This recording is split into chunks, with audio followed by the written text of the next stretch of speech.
this video, we'll discuss one of Mari's most important features, painting. If we grab the paintbrush tool, let's have a look at some of the options in the painting palette. This is a really important palette that we discussed a little bit in the last video, but it has a lot of other functions and features that can catch out first-time users. If we scroll down to the projection settings, we have this sub-palette called projection. Here we have a few key functions. First, let's talk about bake behavior. This is what Mari does when you move the camera.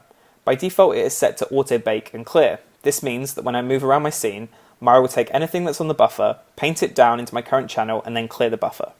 You can change this to only clear, so that it no longer bakes automatically, or manual, so that you can freely move around your scene with the paint data still on your buffer. I occasionally use this when I have something painted that I want to stamp down multiple times onto my model. Next up, projection. By default, this is set to front. If you change this to through, then the paintbrush will not just paint the front faces of your model, but anything in line behind. Usually, I'll just leave this to default, but occasionally it's very useful to be able to paint everything. Project on is the final setting that we'll look at here. This decides what Mari does and doesn't paint on. The default setting is to all, so it'll paint on any and everything. But I find this a little bit messy myself, so personally I usually set it to selected only.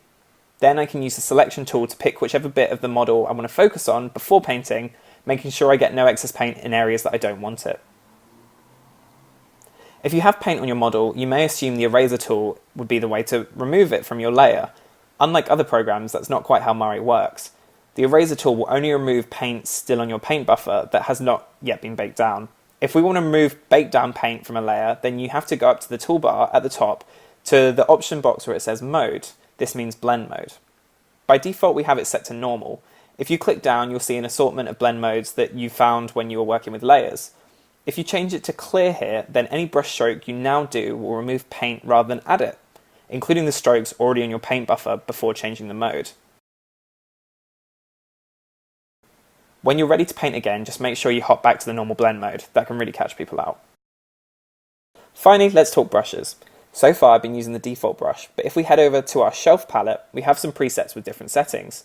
So we have a tab for basic brushes, but we also have one for organic and hard surface ones too. So I'm going to pick one from the organic tab for now.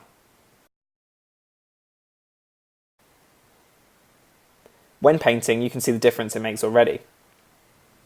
If we head over to the Tools Properties palette, you can further edit these settings of the brush. Say for example, you want a little bit more spacing between the strokes, or you want to change the flow, or any of these settings. There's also a steady stroke attribute further down, something that I find really useful. I'm not going to cover every setting in this video, as there are too many to go over, and if you've ever used any other painting software, then you'll be familiar with a lot of these settings. I'd recommend playing around with them just to create a cool brush and get used to them. So if you've made a brush that you like, and you want to save it, you just have to drag the icon from the toolbar up here, and then just drag and drop it into the Personal tab in the Shelf palette, and then when you save the project, that brush will be kept along with it. So that's some of the most important features of painting in Mari. In the next video, we're going to have a look at projecting and the Paint Through tool. See you there.